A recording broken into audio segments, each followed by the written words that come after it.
Hey there, I'm Lee Ullman here with some big news from the National Young Farmers Coalition. We're partnering with Heritage Radio Network on a special season of The Farm Report. It's all about what's happening with the Farm Bill and how it impacts farmers and eaters. I am growing diversified vegetables on land that's been in our family for 150 years. And so with the pandemic, gentrification, property values going up, we had to sell the land and we lost it. Join us as we uncover the untold stories behind this massive piece of legislation that shapes how we grow our food, what we eat, and so much more. The problems we have had, those are things that come from earlier Farm Bill and USDA policy, right? Like Earl Butz, get big or get out. You know, it's my responsibility to know not only what I'm eating, but then like how that all came to be. And realize like, wow, like this piece of legislation, all this money, like it's technically something that I support as a taxpayer. While Congress debates the next Farm Bill, this is not just an invitation to listen. It's a call to action. Be part of the conversation. Subscribe to the Farm Report on Heritage Radio Network, wherever you listen to podcasts. This episode is brought to you by Square. If you run a restaurant or business, Square has the tools to help you stay connected to your customers. Shift your business and navigate this uniquely challenging time. Learn more at square.com/go/snacky. This week on Meat and Three, we're turning our attention to how the global pandemic is impacting our mental health and how food brings us comfort during these times. I've never understood why people have said I'm brave for solo dining. Food can kind of be a source of solace, or it can be a source of excitement or like an activity to keep you busy. When there's a crisis, typically the restaurant industry is one of the industries that springs into action in terms of being like, well, come in, we'll take care of you. Tune in to Meat and Three to learn more about the psychological effects of COVID-19, available wherever you listen to podcasts. Hello and welcome to Snacky Tunes. I'm one half your host, Greg Bresnitz. For our ongoing coverage of the coronavirus pandemic, we head to South Carolina, where we meet up with Chef Kevin Mitchell, who is the chef instructor at the Culinary Institute of Charleston. He is a man of many talents and titles, including culinary historian and the South Carolina Chef Ambassador for 2020. Kevin's a strong proponent for the preservation of Southern ingredients and is widely known for his expertise on the historical importance and influence of African American cuisine. We explore his career as a chef and educator, and he also provides us some historical insights into the African American culinary experience. Later in the episode, we are joined by songwriter and hip-hop artist Jimmy Jolliffe, aka Champion Chills, who shares some of his latest tracks with us. We also dive into the importance of interracial allyship, leveraging privilege to provide opportunity, and most importantly, keeping our ears and hearts open for discussion and education. Thank you for tuning in. Sit back, relax, and here's another episode of Snacky Tunes on Heritage Radio Network. We talk about food, we talk about music, with musical dudes, finger on the pulse, Snacky Tunes.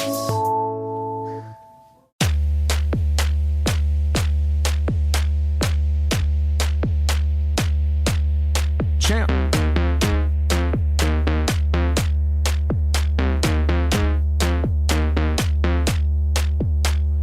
Self-help written by Zigzag Ziggalar. You know I'm a monster, I've been a minotaur. Roll up to your concert, leave everybody in the dark. Go home, get physical, Pat Benatar. Pull up to the land where the marijuana in a jar. Bump it like a prayer, make a player wanna end a star. How's I love Kate Bush blaring out the speakers. Can't believe I got it off of saying shit in t-shirts. Never was the type to have affairs with my teachers. Rolling with Virginia on the dare behind the bleachers. God bless mama and them, God bless Kaepernick. God bless everything I learned from this rapping shit. Rap John Malkovich. Living where the traffic is. What year Mac is this? Acura NSX, and then sex is not the only meaning of life. But if we gotta get by with just that, then tonight gon' be alright. Alright.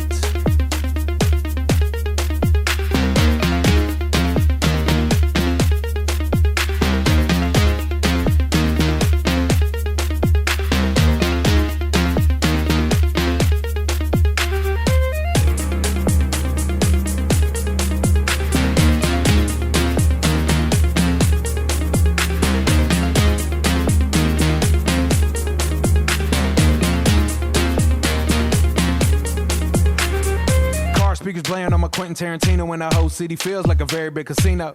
Who am I? I'ma do or die. Even if the uniform is a suit and tie. Stay tuned in, there's more to watch. I wouldn't trade you for a sports car or a watch. A mortal man and I always fall short of plans. But I swear at your wedding I'll be sure to dance. Now, can I get a show of hands? Whoever fell in love to a slow jam. I'm okay to be alone, but I'd rather have me and you in the Aaliyah song than the radio DJ straight into a Sia song. And it really brought the feelings home. Yeah, this young love, Bob Marley mentality, one love. Hard worker, never trying to be the runner-up. But I don't care who wins if it's one of us. I mean that, each and every one of us. Don't know why you want to call me when you want to fuss. I would never throw you under the bus. I'm not trying to do damage to a valuable trust. Not trying to do much, but be kind to just get on eye level, vibe with us, yeah. If time is money, think about time too much and your mind get funny. On the topic of minds, I think I might have lost minds. Maybe you can find it for me, I said. If time is money, think about time too much and your mind get funny. On the topic of minds, I think I might have lost minds. Maybe you can find it for me.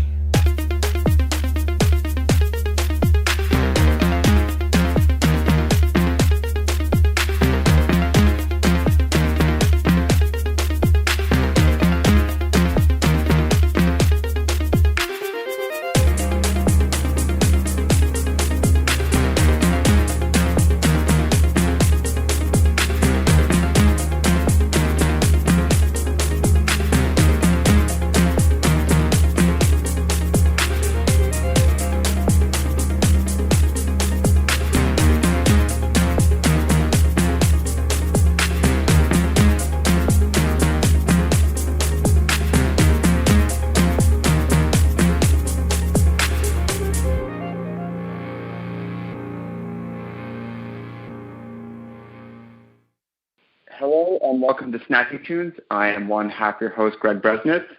On our continuing coverage of the corona pandemic and its effect on the culinary industry, we are speaking with Chef Kevin Mitchell of the Culinary Institute of Charleston, among many, many other things. Chef, welcome to the show. Thank you so much for having me. If we were to cover everything you have done in your career, we would need a few hours. But I'm just going to run through it so people have an understanding of it, and I'm going to try to do this in one go. Kevin E. Mitchell, CEC, CFSE, MA, culinary historian, chef instructor, Culinary Institute of Charleston, national board member, Slow Food, member, Southern Foodway Alliance, board member, Bread and Butter, Charleston, South Carolina Chef Ambassador 2020-21, member, Culinary Institute of American Diversity Board, member, Cooks Alliance, Slow Foods USA. Did I miss anything? No, I think you got it all. Okay. You are probably 215 years old. Am I right? Oh, sometimes I feel like it. Definitely feel like it. We're going to cover a wide swath of what you've done, because even with those accolades, that's actually just kind of touching the surface. But I want to go back to your grandmother's kitchen where you got started, picking greens, cleaning collards, kale, and spinach. And we'd love to know what lessons you learned in the kitchen that you have carried through your entire culinary career. Well, definitely one of the main lessons, specifically from being in the kitchen with my grandmother, is, that food is probably the one thing that brings everyone together. Everyone has to eat. Everyone sits down at a table to eat. And for me, it doesn't really matter what is on the table. We all have to sit down and eat and break bread and fellowship and converse and do all those things together. So that was the one thing that, what I, throughout my entire career and anything that I do, I always take that one specific thing from her specifically with everything that I do. And I bring it into the classroom. I bring it into board meetings. I bring it into everything that I do. It's incredible. And what was one of the examples that she showed you where it might have been an adverse situation or a difficult situation where breaking bread and sitting down and your grandmother's ideals smoothed it over and she paved the way for you?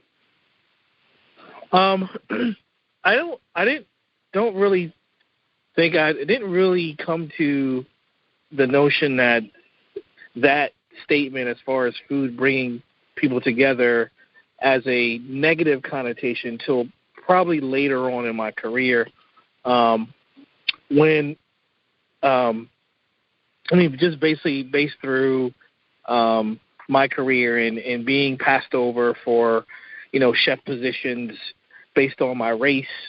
But really getting to the point where I went off to the University of Mississippi and was getting my graduate degree in Southern Studies and focusing in on Southern foodways and the revitalization of Southern ingredients and also, like the history of African Americans in cooking, is where I really started to look at it as, this kind of double-edged sword. Yes, food is that one thing that brings us together, but in some instances, it was that one thing that kept us apart. And if I think about John Edgerton, who was one of the original founders of the Southern Foodways Alliance, and he makes a statement in one of his books where it talks about, and will paraphrase, talks about how blacks and whites were always hand in hand and together as it related to the process of growing food, picking food,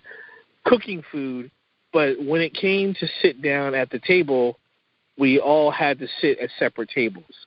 So just kind of understanding more about the South as it related to food and as it relates to slavery and so on, that was kind of when I started to see that, hey, in some instances, food doesn't always necessarily bring us together. But, my grandmother, for me, those words will always ring true no matter what I do. And in the work that I do, I really try to bring in positive or positivity into what we do. And that also extends from, the stories and the research that I do and that I tell about formerly enslaved cooks who, in my eyes, really, truly persevered through their condition and being able to come from that condition of being a slave to some of the better or some of the best black chefs and black caterers who go on in the city of Charleston, and, going back to the 1800s, who go on to become these great chefs. So those are kind of the lessons that I've learned and that I bring into my food every day. You touched on your education in University of Mississippi. You have a number of degrees, but you also have a lot of outside of the classroom education. And I think one of the things that we've always seen on this show is the debate of professional culinary training versus the people that just go and get a dishwashing job and work their ranks up.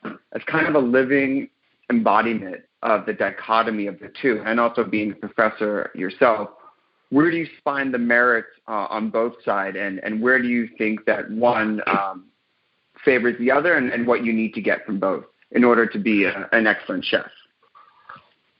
Well, I think exactly me kind of bridging both sides of the fence is very important to me. As an educator, as an instructor, I'm always erring on the side of, especially when I deal with my students or those potential students who want to come to culinary school, and tell them that, your traditional classical education is always important. Having that, what we call that paper, that piece of paper, that degree, that certificate that shows that you went through some formal training is always beneficial.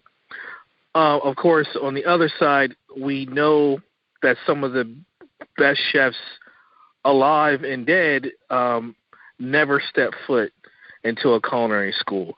So it's kind of a really shaky kind of fence to stand on, because I do epitomize both and I do appreciate both avenues. But I also think that, you should, I think I'm more on doing them both, like getting that formal training, going to a culinary school, and understanding, the business of being a chef, and understanding like that the formality of coming to a class.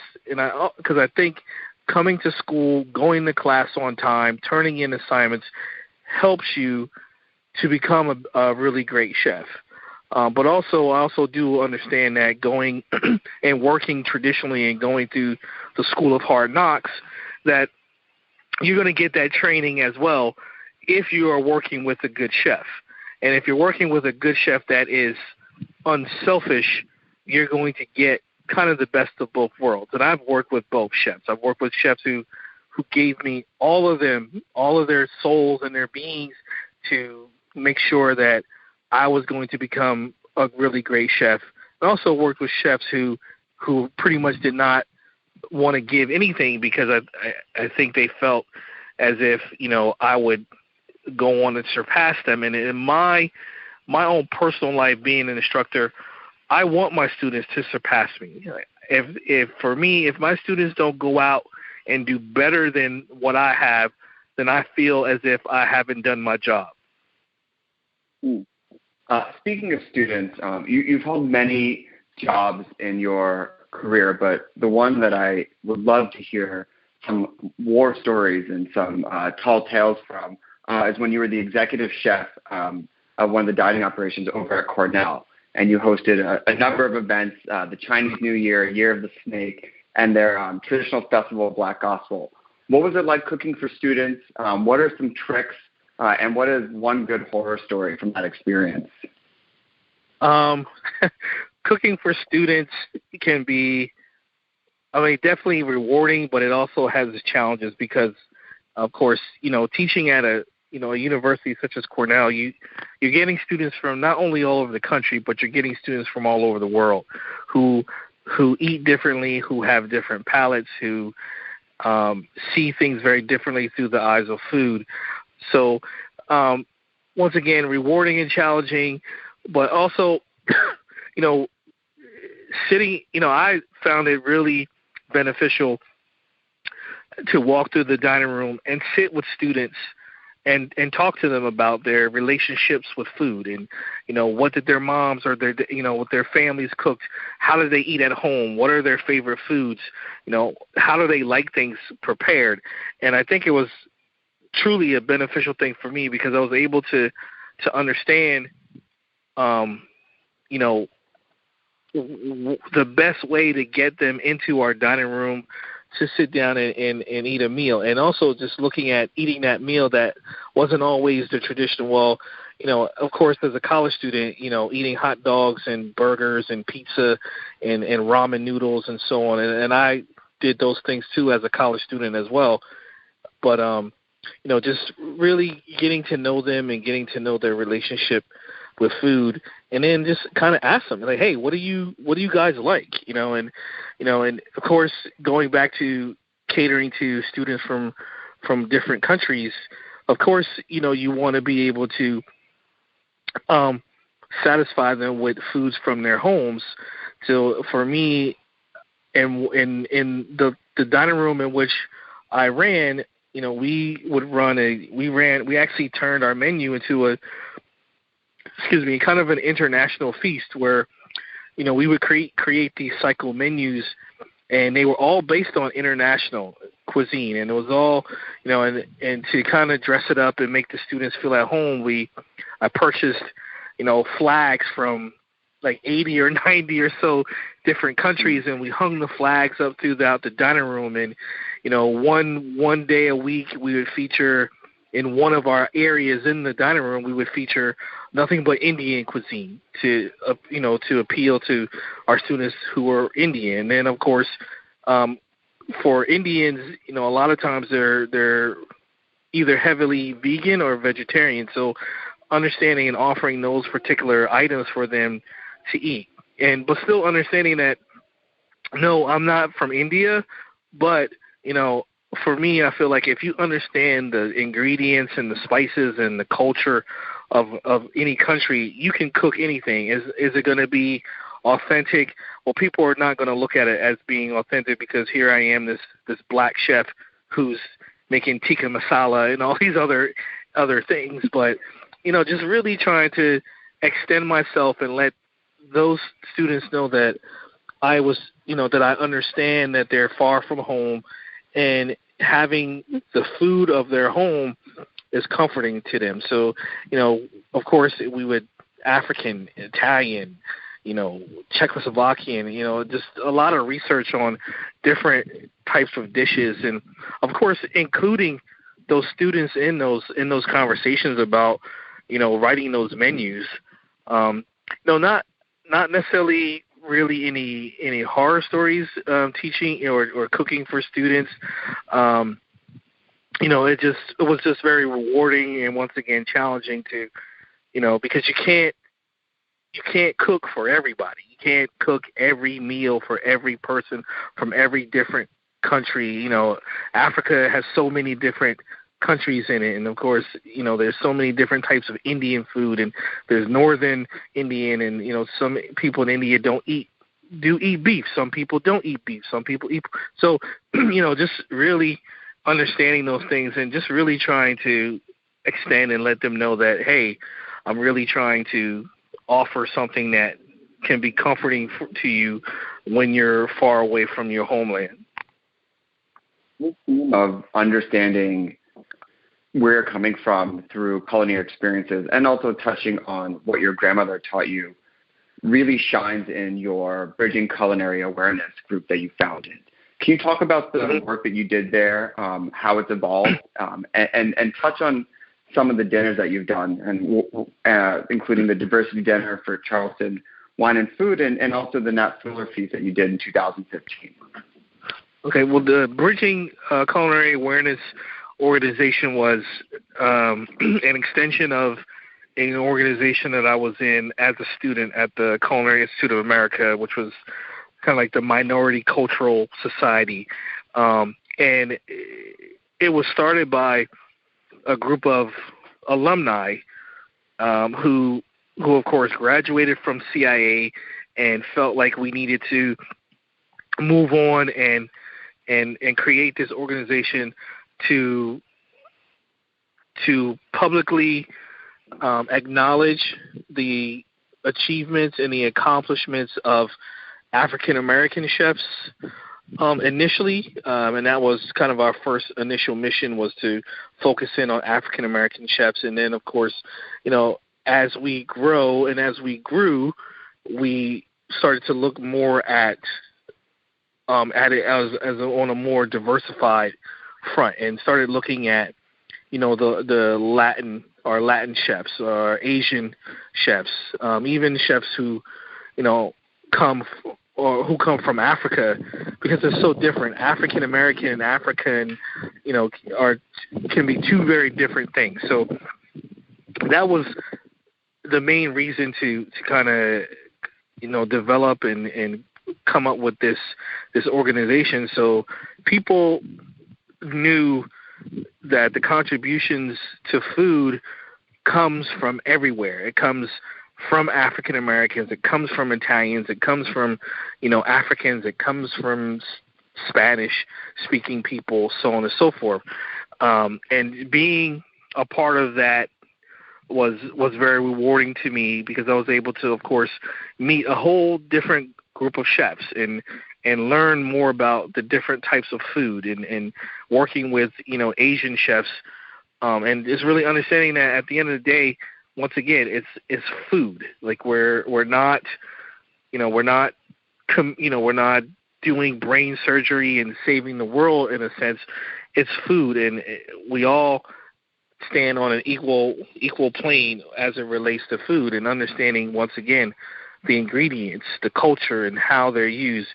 Because you in Asia you use ginger in one way, but in Africa you use ginger and you can use it in the same way, or you can use it very differently.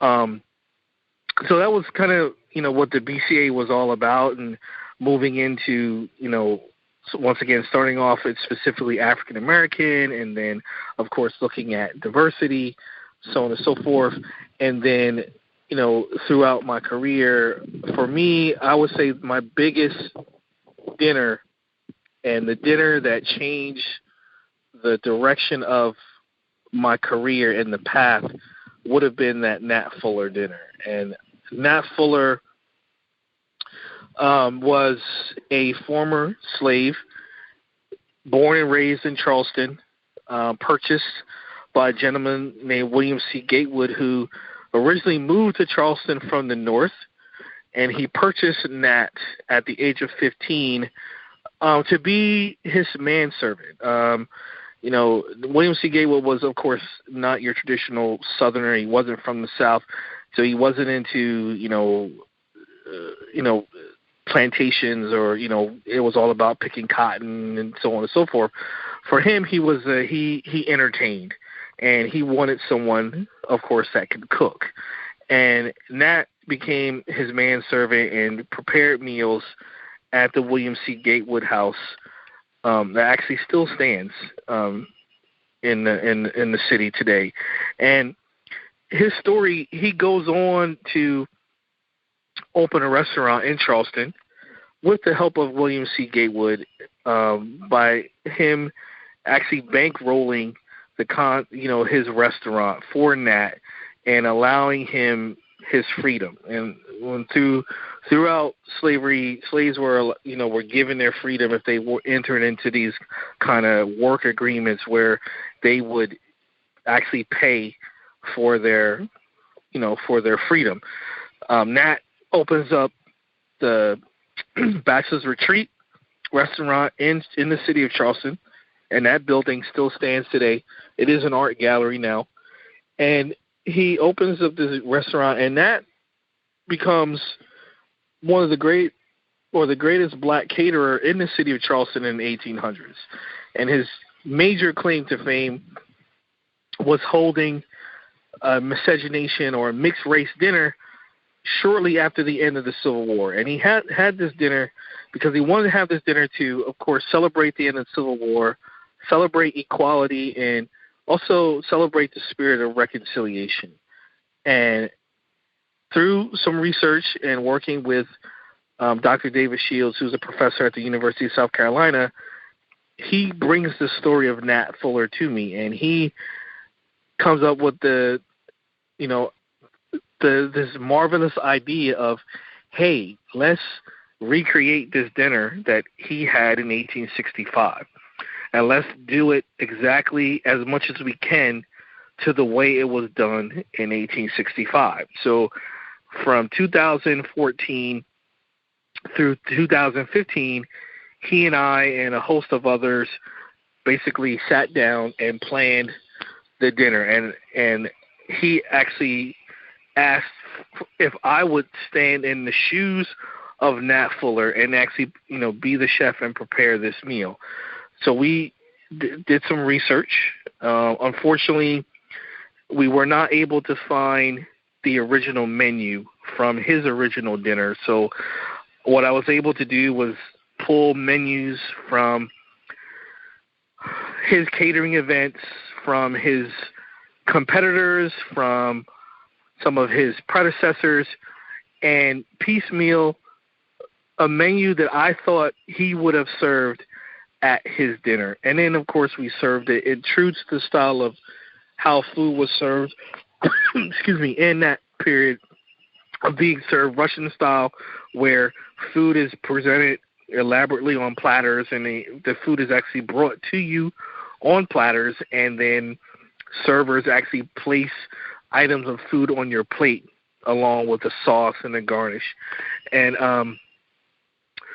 so in April 19th, we celebrate his legacy by recreating this dinner. And actually this past Sunday was the 5-year anniversary of our Nat Fuller's Feast.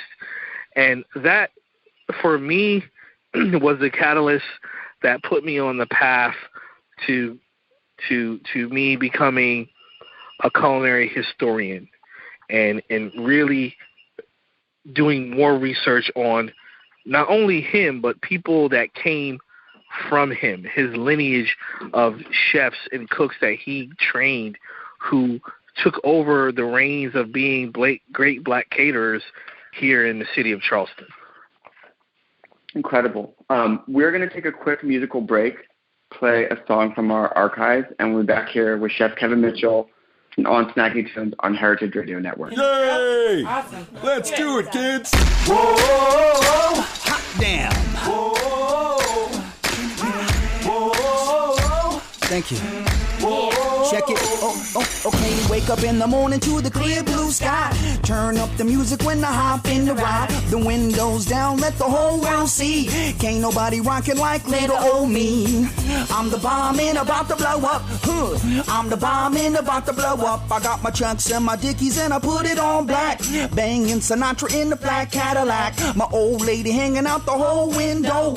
Everybody looking when we walking slow. I'm the bomb and about to blow up. I'm the bomb and about to blow up. Come on. Whoa, yeah. Whoa. Everybody singing now. Whoa, yeah. Whoa. Everybody singing now. Whoa. Everybody singing now. Whoa. Okay, now 1 for the money and a 2 for the show, but 3 to be a legend even if I'm po. I ain't chasing nothing, you gon' have to catch me. And if you wanna taste, you gon' have to pay a fee. I'm the bomb and about to blow up. I'm the bomb and about to blow up. To all my Molly Ring walls and my little scarecrows, where they hear my record, where they all hit the flow. Ladies rock a pose, come up in the front row. The homies in the back tip the hats real low. I'm the bomb and about to blow up. I'm the bomb and about to blow up. Come on. Whoa, yeah. Whoa. Everybody singing now. Whoa, yeah. Whoa. Everybody singing now. Whoa. Everybody singing now. Whoa. Come on, let's go. Whoa, whoa, whoa, whoa. Hey, hey, a little louder. A little louder. Wow. Okay, come on everybody, won't you clap your hands? White folks, do it on time if you can. Sounds good, now here's the plan. Let's all sing together like we in the same band. I'm the bomb and about to blow up. I'm the bomb and about to blow up. Oh my God, I'm the bomb and about to blow up. Oh my God. Okay, now we about to take it on a whole new level. Grabbing the light on the run from the devil. Been downtown for too long. I feel the sun rising all up in my bones. I'm the bomb and about to blow up. I'm the bomb and about to blow up. Whoa, whoa, whoa, whoa,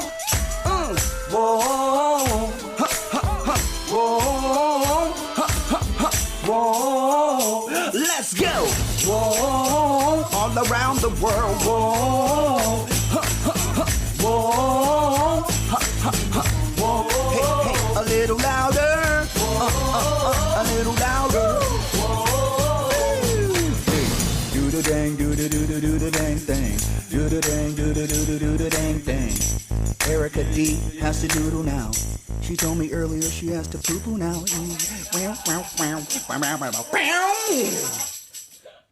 So, Chef, I believe more than anything, you're a teacher. You're the chef instructor at the Culinary Institute of Charleston, where you were the first African-American instructor. And I'm curious to know how you are adjusting to COVID-19 and your commitment to educating your students and remote teaching. Wow. Well, it's definitely been a challenge. Of course, when you're used to being in a classroom where everything is done hands-on, for at least a good 90 to 95% of the work you do is hands-on. It has been a challenge to pivot to completely go online. And the instructors and myself have become very creative in creating assignments that still allow students to do some physical cooking, some physical activity. We create videos which we send to the students. So if, for, say, a specific class, I may be teaching them on knife skills. So I may create a video, or, there are some really great YouTube videos that do that as well, but I may create a video of me going through the process of specific knife skills with the students. I send them the video, and then I direct them to do exactly what I did in the video, for them to make a video, and then for them to upload it and send it to me for me to grade. The only challenge with some of that is, of course, when we actually start cooking food, because, of course, I can't taste it. But at least through videos and, through other technology such as Zoom, we use Zoom a lot, where we all get on together and I have them on screen. They can see me, creating a dish. I can also see them doing the dish themselves, and then, of course, I have the opportunity to take questions at that moment, and then being able to just kind of grade them to make sure that at least they have the proper technique, that they are understanding, when something is cooked or undercooked, and then, of course, most of our classes, we do our classes in mixed mode anyway. So a lot of the lecture material, PowerPoints, anything else like that is already online for them. So the idea is for them to view those things prior to coming to the class. And then when they come to class, at least they have a general knowledge of what is going to happen for the day. So if they know that, okay, today we're going to talk about emulsions, and we're going to make mayonnaise, and we're going to make hollandaise, and we're going to make a classic vinaigrette, they would have read all the information. They come to class. I do a quick briefing of the lecture material, making sure that they're ready to learn. And then, of course, we go through the process. But, of course, in the age of COVID, it's not like that. So basically, it's videos going back and forth. It's WebEx, it's Zoom, and for me, it's email, and of course, the power of the almighty phone. I text my students every morning, letting them know when assignments are due, and we have some open communication. So and there are culinary schools that are strictly online 100% of the time. So it definitely can be done. And then what I also do is, I have friends who teach at other culinary schools, and we sit on the phone and we talk about best practices, and we say, okay, well, how do you handle this particular problem in your class? So, it's just the only challenge, or one of the challenges for me, is that I just miss that physical interaction and miss, that gleam in their eye when they get something right, when they finally understand a technique or a process, or when I taste their food and I say it's good. That's the one part I really miss about, having to pivot to, doing everything from home. Outside of being able to taste their food and the interaction you just discussed, what is one of the more surprising challenges about transferring culinary education to online? I thought something that actually is pretty good. I thought the challenge would be students, or the challenge would be that students would really prefer the online model. But I see that a lot of my students really want the physical interaction. So the challenge has been to get them to understand that at this particular moment in our lives, that this is the only way we can ensure that you're going to get a quality education. So you have to embrace what it is that we're doing. And for me, we students, the age ranges are from, the youngest student I have can be 18, and the oldest can be 65 to 70. And it's the older students who necessarily don't know how to embrace the technology and don't understand. I have students who still don't understand how to text or how to cut and paste or download a file and attach it to an email. So the challenge has been kind of like getting them to embrace the technology so I can properly grade them. Well, Chef, I don't, I try and also teaching them how to how to be professional and turn in professionally written assignments. Their idea is, well, we're just here to learn how to cook. And my thing is like, well, yes, you're right, but no. Also, as a chef, you need to know how to communicate, and that's in both oral and written communication. So, that's been a challenge for me because I do have several classes with older students who have yet to kind of really figure out the technology part. Excuse me, but it takes a little bit more time. It's a little bit more hand holding for them to get them to turn that stuff in. But and I haven't really seen any major issues. I mean, I've had some students drop classes because in their eyes, well, hey, I didn't sign up for an online class. I signed up for a lab. But once again, it's me calling them and getting them to understand that, this is the world that we live in. And, this is not only for my safety and my health, but it's for your safety and your health as well. The other thing about being an instructor is I think that you're also a moral support, a confidant, prep people up when they're questioning decisions because they look at an instructor who's so experienced and has so much diversity and scope of what they've done, and they're just starting out, or they've chosen a new path in some of your older students. What are some of the questions that you're answering for them when they're looking at the landscape and the effects that coronavirus has had on the restaurant industry and then feeling that there may or may not be work for them? What type of reassurances do you give them, if you can give them any reassurance, or how are you navigating that tricky water? Yeah, that's definitely a very tricky thing because, I do, and I have had students who have, come to me and said, based on the world we live in and COVID at this point, that they're really, reconsidering their choice of career because they understand and they're starting to see that for this specific instance, how vulnerable the food service industry is. I mean, we're an industry of full contact. We touch food. We are in contact with the guests. We're in close-knit places, specifically kitchens. So I pretty much try to reassure them that, things are not great right now, but eventually, we're gonna combat this thing and we're gonna get back to normal. And I mean, it's not, and I'm not pie in the sky. I do believe that our definition of normal is going to change once we are allowed to go back to public dining and being in kitchens and being in restaurants.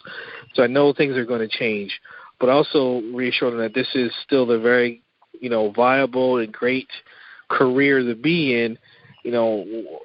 It's a career that is never going to die, really. I mean, everyone has to eat, and there's always going to be someone who doesn't know how to cook, for instance, who is going to want someone else to cook for them.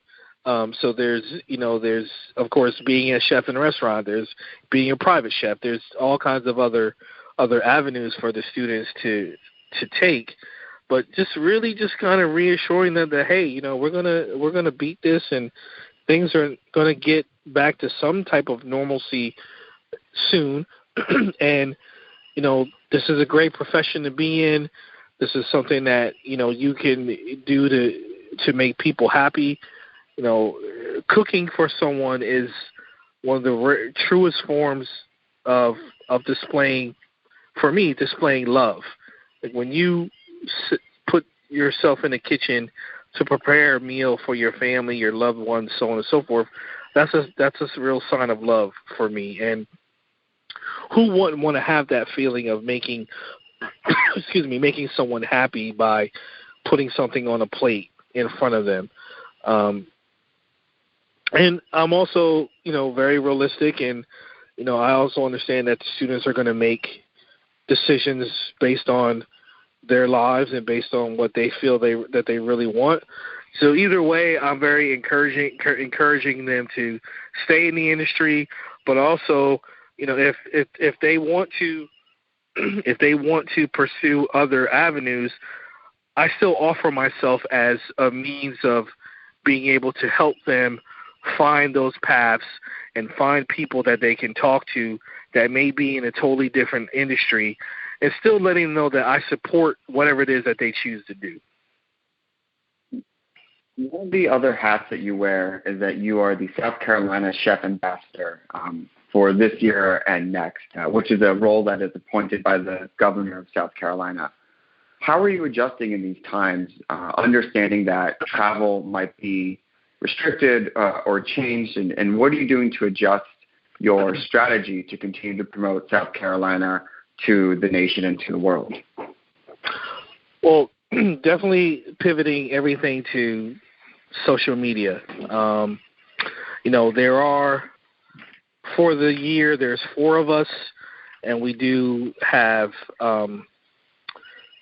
people that we work with, and what we have been able to do is we're promoting South Carolina food and ingredients through social media. We're posting videos there. We're supplying recipes based on using local South Carolina produce or South Carolina products. So, we necessarily have not missed a beat in that sense. Now, we do hope that we can get back to some type of travel, because it's a really cool thing to travel somewhere and do a dinner or do a demo and have people there physically being able to see the products, taste the products one-on-one as we're there. But, for the most part, once again, it's all been social media based. We all have our Instagram pages. We connect with one another through Instagram, of course, via text, and also email. So we may get an email from one of our organizers and say, hey, we want to continue promoting what you're doing. Send me a recipe that uses, local South Carolina produce. And then we'll send the recipe. They'll attach it to a picture, and they'll post on Instagram. They'll post online. They'll post on Facebook and other social media. So the word is still getting out about South Carolina products, so on and so forth. And for me, I am extending that by hopefully at the end of this year, beginning of next year, I've written a book on with the help of with Dr. David Shields from the University of South Carolina. We've written a book on South Carolina food and South Carolina ingredients that we hope will be out first quarter of next year. Well, Chef Mitchell, thank you for speaking with us. Where can people find you, follow you online, learn more about South Carolina products, get a hold of you? Well, you can definitely follow me on my Instagram and Facebook, and both of those are called Chef Scholar, ChefScholar. Both on Facebook and once again on Instagram. You can also, I'm definitely available by email. So if anyone wants to ever email me for a recipe or just wants to talk about food, they can email me. And it's all lowercase at kevin.mitchell@TridentTech, and that's TridentTech.edu. That's my, my work email, and I definitely respond to email. But the best way, the quickest way to really see what I'm doing is to definitely go to my Instagram and Facebook pages. Well, thank you, Chef. We're going to play another song from the archives and then pull a live performance from the vault here on Snacky Tunes on Heritage Radio Network.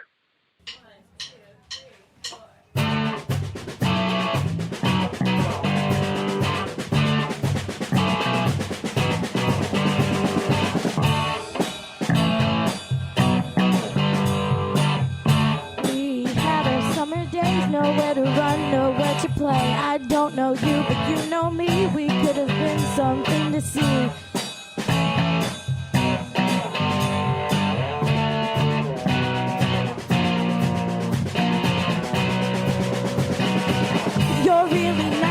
just can't. You're so damn sweet, but there's no chance I like you, so you just don't know what about me.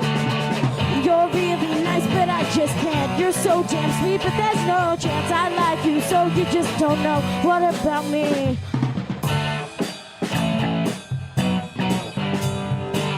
I thought there was a spark with us. Now who am I supposed to trust? You wanted her instead of me, so now we're ancient history.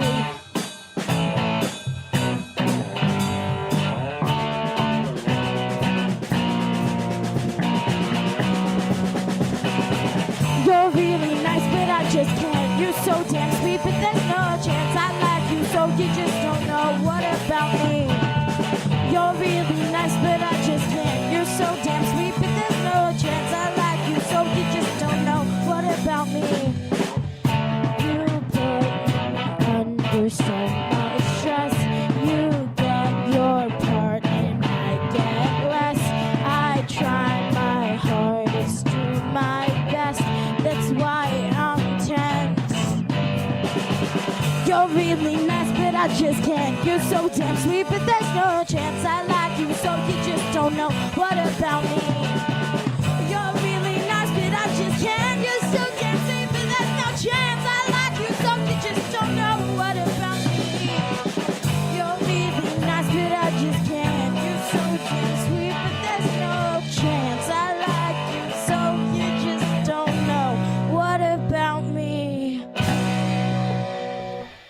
This episode is brought to you by Square. We all know that this is an incredibly challenging time for our friends running restaurants and small food businesses. With social distancing in place, people are staying home and eating in, and restaurants have had to pivot to pickup and delivery only. HRN would usually be recording our podcast from our studio inside Roberta's. But since they've had to close their dining room, they've ramped up their frozen pizza production, set up a wine and grocery shop, and seen their delivery orders skyrocket. Like Roberta's, many restaurants have been changing offerings day by day as they figure out how to best serve their customers. If you run a restaurant or small business, Square has the tools to help you adapt. One of these tools is the Square online store. It lets you set up a free online ordering page with curbside pickup and local delivery so you can keep customers safe. You can deliver orders yourself or integrate with delivery partners. Its Order Hub lets you manage all your incoming orders in one place, no matter which delivery partners you choose to use. Square has all the tools to help you stay connected to customers no matter where they are. See everything that's available by visiting square.com/go/snacky. Hello, and welcome back to Snacky Tunes. We have Jimmy Jolliffe of Champion Chills joining us. Jimmy, as we're asking everybody during these times, how are you? I'm honestly, I'm doing well. I think there are a lot of people that are worse off than I am, and I think they have the floor. So I have no complaints. I'm trying as much as I can to stay engaged and listen to voices I trust and follow their direction and try to be as active as possible. So, as an artist during these times, what role do you feel art has to help navigate and help people understand? I think the role of artists in that way is somewhat fixed in that we always are meant to kind of parse and interpret or filter our experiences and turn that into something that might resonate with others' experiences. I think specifically for me and people kind of in my world or milieu, especially white artists who operate in genres that were innovated and still kind of like run by Black artists in terms of the creative energy and inspiration, which I would say is also all of the genres that might even come to mind. Yeah, basically, 20th century harmony was redefined by Black artists, and any genre since then it shares in that debt to me, whether it's Willie Nelson records with jazz chords, sure they're country music, but I don't know, I think there are more similarities and more kind of that that cultural indebtedness or sense of, we'll just say borrowing freely,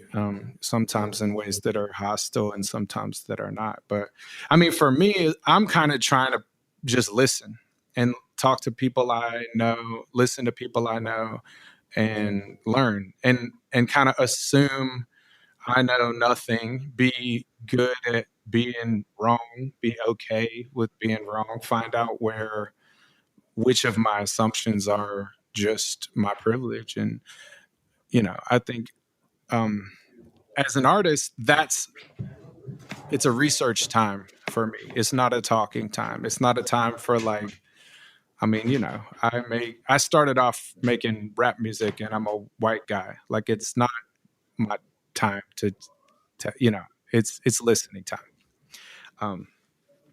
But that being said, you don't want disengagement. I want to still continue to remain receptive, and whatever the gate of experience that kind of comes in my way, that I turn around later after contemplation or after things kind of simmer for a while and turn that into music. I want to keep the receptors on and all the way up. And in conversations, I want to be just a participant in terms of trying to facilitate other people's voices if I can. But ultimately, it's just about getting out of the way and, letting people speak. We first met when you were doing Brother Reed. You actually played at a party I did. It seems like a million lifetime ago. At least 1 million. At least 1 million lifetimes ago. When you laid down the Brother Reed persona and picked up Champion Chills, what did you feel that you could or could not articulate in your previous incarnation that your new incarnation could help you with? Or what direction did you feel you need to go in to adopt a new persona? It was Brother Reed wasn't really a persona as much as it was a collaboration. It was confusing because we're a group named after my actual brother Reed. But there were two of us. It was Aaron Garcia, this really powerful visual artist, and also one of my favorite record producers to this day. And so that was the group. And I always have felt, even now, I call my project my group because fake names are hard for me. They sit weird on me, But the persona of that group was the persona of our times at that time. So we were kind of very young kids living in a punk house in LA, just throwing all of our creative energy at the wall from sun up to sundown, just every waking moment. And so Brother Reed kind of was the nexus of that for me, but it also you saw those two people on stage, but behind them, there was 20 kind of wild punk kids who were clogging up our bathroom with the screen printing operation and whatever. Just, those times were just extremely wild and fun and rebellious and exciting. I think in LA, the energy in the air, it was an era that almost is missed. It hasn't been named quite, but a lot of crazy stuff came out of then. So what was the air I was breathing for Brother Reed was different. It was way more charged. It was a lot less contemplative. It was party time, right? It'd be footprints on the ceiling kind of energy. And then when I started Champion Chills, it was actually a response to, so I went from Brother Reed to basically doing a lot of work behind the scenes and doing some top line songwriting, what people will call ghost writing for some artists. I got to work. I did some stuff for some pretty cool artists, but the people that I wound up getting to work with was the real prize in that. So I spent a couple years under the wing of Sia, and she was kind of my songwriting mentor, and it was really awesome. I learned a ton. And then I just hit this point where I was enjoying the behind the scenes work, but I almost didn't have my why. I was out of touch with the inspiration. It had become not necessarily a job, but an exercise that I was doing. And so Champion Chills was kind of about moving out of my comfort zone. I started building a modular synthesizer, sometimes from, parts and sometimes just, putting together different modules from different people. And so I didn't do anything like that before. Aaron did all the production. So Champion Chills was about me being like, I'm going to make a synth and I'm going to make a record. And the project was really parallel. I was like, I want the point of the record is to kind of like force myself to learn how to make a record with this new tool as I kind of make the tool at the same time. And then the lyrics actually became, I was less attached to the process of that than I ever was. So I just would wake up and write like it was like me doing my calisthenics or brushing my teeth, it'd just be like, oh, this is yoga today. We're going to sit down and write 3 pages of rhyming verse, and we'll make a patch with the synthesizer and we'll add some drums and then we'll record it. And then the first record I did is basically literally that. Like there was no vision going in. I just like wanted to reinvent myself in a way. I like really got into being the like superpower of being like, okay, being bad at something. So like I didn't know what I was doing, and that really drove the creative process more than, the years where I was kind of like being, held in this kind of expert regard lyrically by people that are just like my musical idols. And that was like a crazy experience, but I almost wanted to get back to that kind of naivety that I just fell in love with in the first place in terms of like making music. It's like, instead of being like the craziest guitar player, you're like, how does this thing work? And you're like stumbling through and figuring it out. And then that creates the output. So for Champion Chills, it was just literally me trying to reconnect with my original, naivety, right? Like just the power of not knowing and learning as you go. And almost like the dopamine response that comes from like, last week, I couldn't even play this song that I had written. And this week, it's under my fingers. So, can we hear a song? Sure. Let's do a song. What are you going to play for us first? First, I want to do just a short one that it's kind of untitled, but it's so a lot of the project also just went straight to Instagram, and so I just do these little 1-minute vignette kind of things. So this is like a pretty good intro to that. But Great. Given the world right now, and given the way that there's just so much division in general. I'm today going to play stuff on the guitar because it feels as immediate to me as a music making process as there is. So Great. If we can. So here we are with Champion Chills, Snacky Tunes on Heritage Radio Network. Acetaminophen, weed and cinnamon, make a warm compression. Hold on, I played the chord wrong. This is gonna happen, but acetaminophen, weed and cinnamon, make a warm compression. Breathe the lemon in. Men and women, friends, brothers, sisters, lovers. Too much under the covers. I just see myself and others. Intoxicating late nights, illuminating mornings. I wake up wearing all the same dreams that I was born in. I draw a bath for Matthew, lukewarm the water's on. Peter sprawled across the lawn and Paul is on the John. Father, don't forgive me because I do know what I do. If you don't know who the mark is, guess what? The mark is you. My brother's still not speaking, and it isn't just to me. It's hard to tell how palpable unspoken trust can be. I'm more afraid to fly than I ever was to die. He's got arrows in his sparrow. He's got marrow in his eyes. Count my sorrows on one finger, because one finger's all it takes to turn a second on the trigger to your very last mistake. Do they owe us a living? Of course they do. Of course they do. They owe us a living. Of course they do. Of course they do. They owe us a living. Of course they do. Of course they do. They owe us a living. Of course they fucking do.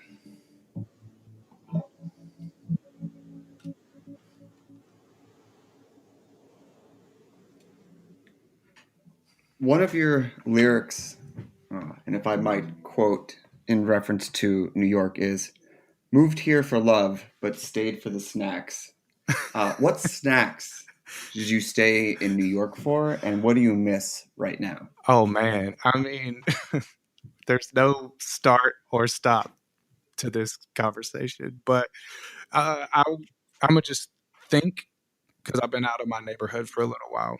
I just want to think in terms of geographically, but there's some classics I would be remiss not to mention. But the first thing that comes to mind is like what Dennis Snow is doing at D&D. It's like had immediately became my favorite place right when it kind of started. I think there's so much creativity going into that place. I mean, I don't even know what I'd even call out from there. I mean, the pho is amazing, but I also feel like the last couple of times I went in there, they bring out like different variations of stuff. The rice paper salad is that feels like it. There's like I don't know. There's a lot of snacks there. I also the in my neighborhood, Suzume is a place that I think is kind of a slept on thing. Do you know that place? I don't. It is. It's hard to describe. When I went in there, it seemed like there was early on. They had a lot of. I mean, they have a lot of dishes that I understand to be like Hawaiian dishes, like a spam musubi and stuff like that. But then they have some ramens that I really enjoy too. I don't know. I can't not talk about Little Frankie's. Specifically their like charred grilled eggplant thing is my favorite food in the world. Yeah, I mean there's lots. I think that lyric was in reference to New York Noodle Town with the duck soup that they have. Oh, the great NY Noodle Town. You know, yeah. I drove by it during the pandemic in the hopes that maybe it would be open, that I was like, I'm gonna risk this. Like, I don't, like early days. And it was so shuttered up on like 11 o'clock on a Tuesday. And it was so sad. Oh man. This is actually not even to laugh. It's like a solemn time for that industry in that city, which is like, I mean, I'm willing to, argue with anybody that it could trade with any food city in the world, yeah. I don't know. I was sent for my birthday from Terrence Tay. He sent me like a whole, the TT, the man behind every scenes. But he sent me a bagel setup from Barney Greengrass that was insane. It was like everything from like, a dozen of their bagels, whitefish salad, there's some smoked sturgeon, this like salmon pastrami, and then he must really like me because he sent me a little pot of the caviar from there too. Ooh, yeah. Darren, the other co-host of the show, contends that like a Barney Greengrass setup or a Russ and Daughters setup like is always the perfect gift, no matter the situation. Like you could send that in any situation, any occurrence, and everyone's going to be like, "That was perfect." I was completely impressed. I mean, I had to have, it was a big birthday for me this year, and I was, I had it in isolation, and it was the first thing that happened, and I was like, it's all downhill from here. We're sure. We're like, this is as good as it would have been if we were all wherever in the desert celebrating. It like, I mean, I cried. I definitely teared up. I can confirm that at least for my birthday this year, it was the perfect gift. I can't really see a time when I wouldn't open that box and not have that smile. So, can we hear another song? Sure. Yes. Why not? I love songs. Let me think which one I want to do. I'm going to play this song that's called California. That's about California.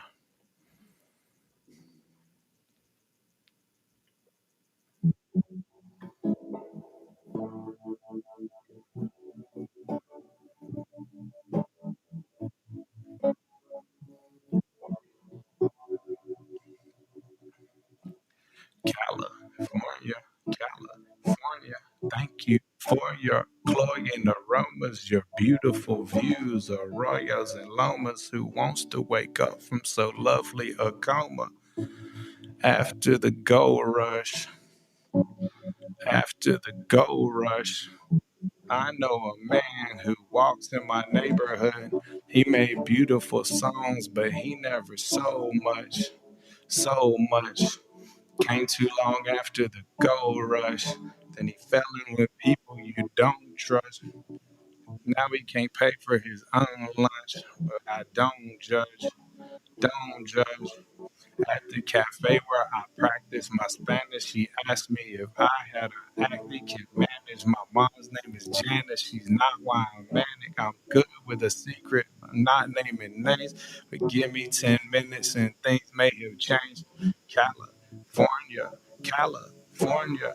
Thank you for your cloying aromas, your beautiful views, arroyos and lomas. Who wants to wake up from so lovely a coma? After the gold rush, after the gold rush, hand gripping the wheel on the freeway, young enough to sell, old enough to repay. Last minute flight was a couple hundred each way. I got a memory that's starring you, I need to replay. I heard you got a new main thing. I heard he shuffles, but he can't swing. The kind of guy to wear shorts to a funeral.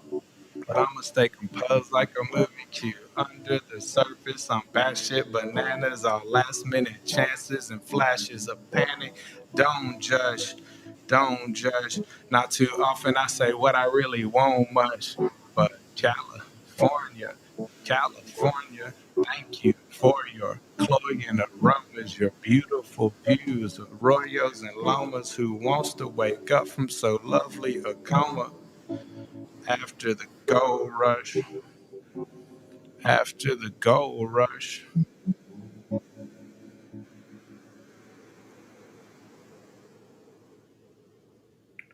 I know that you have a finished EP, but you are holding off on it right now.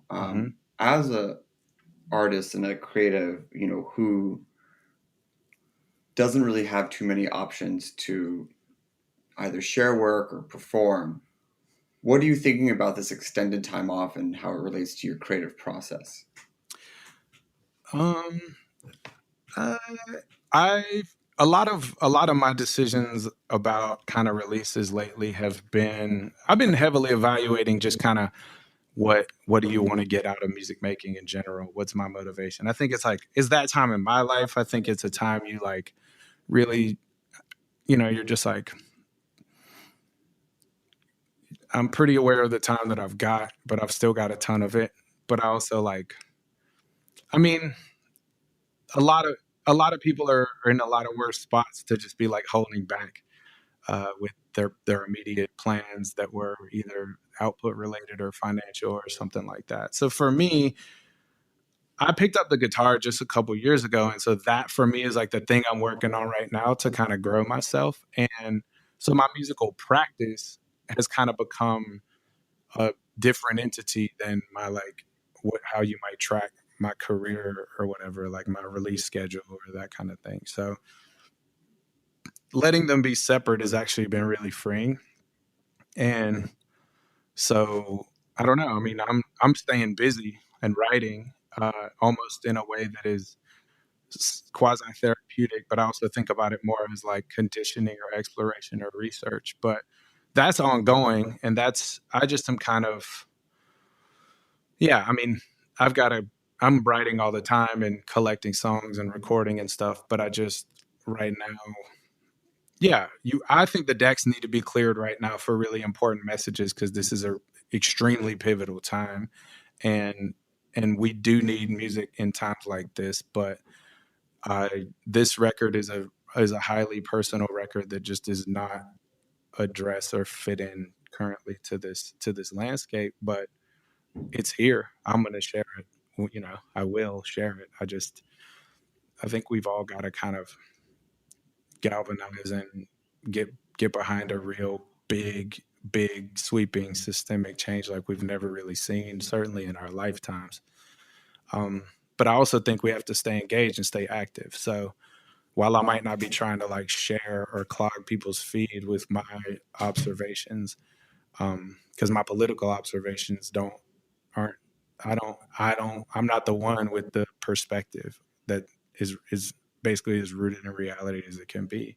And my kind of, the further afield we get from what we might have called politics or justice, you know, my observational work isn't necessarily like gonna save anybody's life just yet. So I want to keep that practice open just to stay very human. But in terms of like putting it out as a commodity, those are just kind of two different things. And this way it kind of lets me roam a little more freely and without any of the pressures or even like presumptions on my behalf that might get in my way of like just telling the truth. The evolution of a practice in anyone's career is super interesting because different things motivate us and different things push us forward. How do you determine the new skill that you want to add to it? How does that enter into your world? I think the best way to know what you want is, I mean, you can't do something really hard. And I mean that like throw yourself at something or do something really difficult, kind of in both senses, without desire. You know, like you'll kind of know when I have a dear friend who actually is, honestly, he's my guitar teacher. He's probably be mad at me for saying this because he doesn't present as like a guitar person or a music person, but he does all this other stuff. He has this like awesome like Instagram channel with his mom, and he's like an amazing photographer and a director, but he also does needlepoint, and like he does it really well, and he's clearly logged some hours, and I'm just like, I could not just wake up and force myself to get good at needlepoint. But this person is Kevin Hayes, is my friend, but he got struck by the desire to be really good at needlepoint and then applied whoever he was to that. And then now there's this, there's all this stuff that he's made, or he did the cover for like a Dawes record. He's like done a bunch of stuff with needlepoint now. And I'm just like, I don't know how you dream up that that's your idea to do with however many hours of the one life we presumably have. I don't know. I found out about modular. I kind of like literally, for pun intended, was switched on by my friend Dave Grant, who he's an experimental New York City musician, originally from Richmond.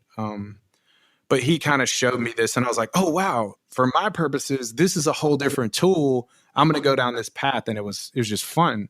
And then now it's like a fun thing I have in my life. And then with the guitar, I saw John Bryan play a show maybe like 5 years ago for the first time, which is my fault.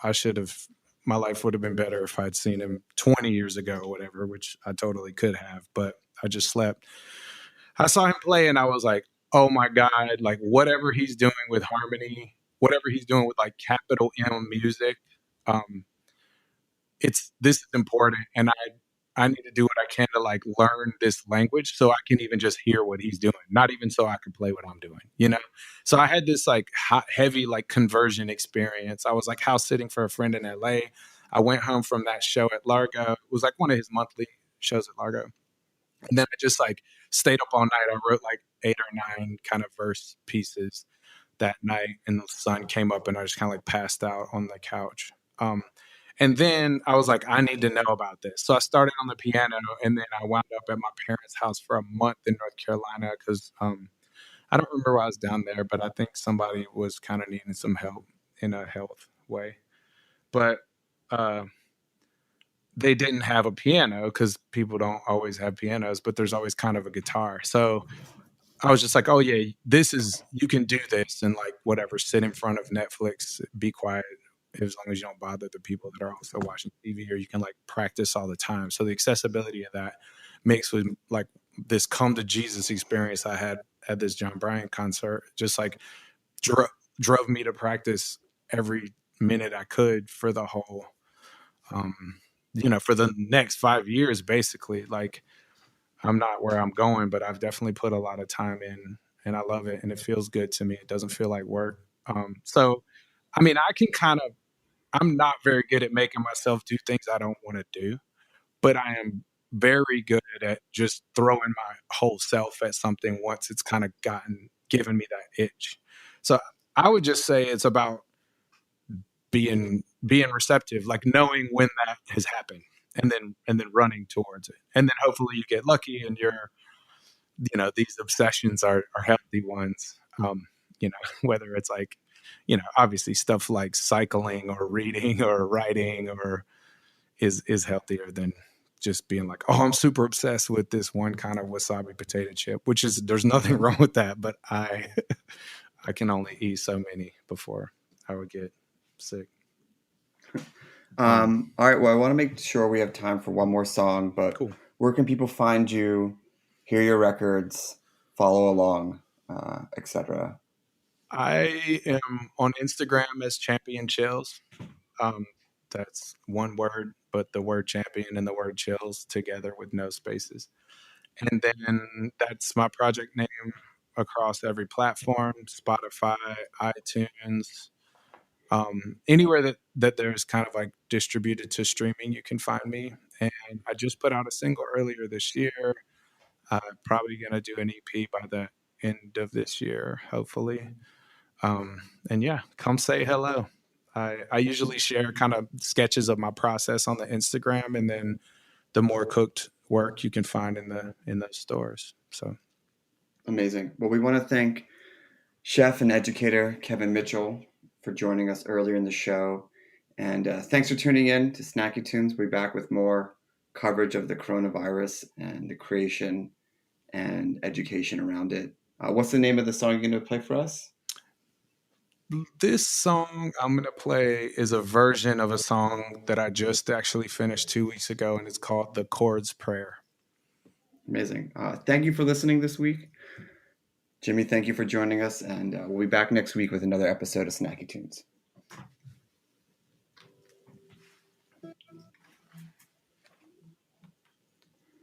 Don't get me wrong, I look like a pawn, but we hit the conflicts, then it gets on. I'm sweet as a yam, but please, if it's hands, then your whole corner starts ripping and galls. We don't take breathers away for applause. Don't like to spend weekends away from my dogs. A scandalous age, we're handling things like fuck it, we're ripping the bandages off. I am a monster up from a bog, a gently recovering bump on a log. I am a kick that goes bumping tonight, the subtlest itch when something ain't right. And I don't know how y'all been feeling lately, but I feel amazing. I've been this crazy. My synesthesia's been really seeping in. Who needs reason when even breathing is a chore and everything is becoming a store? It is a luxury just to be bored. It is an honor to me to be yours. Play the Lord, praise the chord.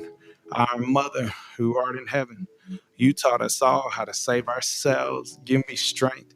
Bless my weapon, deliver the tyrant straight to hell. I am not without my flaws, but keeping you safe is my only cause.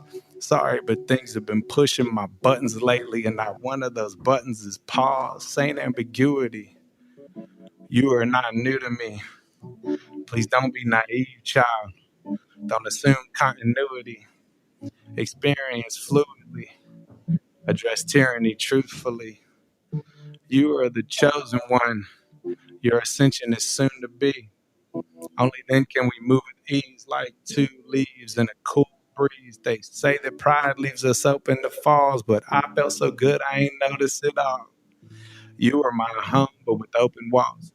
Oh, to be known, to be so involved. I mean evolved, I mean enthralled. Don't hide who you are, I need it all. I am a shield, so much worse for the wearer.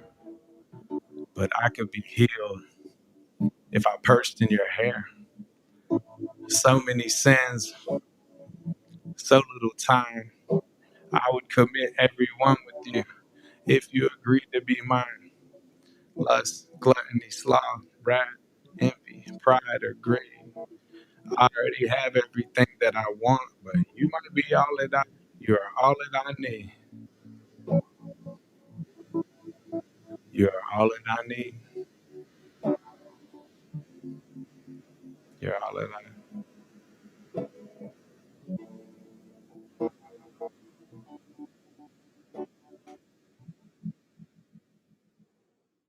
We talk about food, we talk about music, with musical dudes. Finger on the pulse, snacky tunes. This program is powered by Simplecast. Thanks for listening to Heritage Radio Network, food radio supported by you.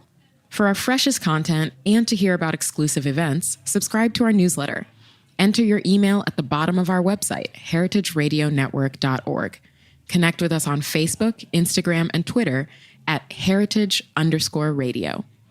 Heritage Radio Network is a nonprofit organization driving conversations to make the world a better, fairer, more delicious place.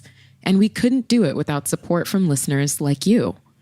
Want to be a part of the food world's most innovative community?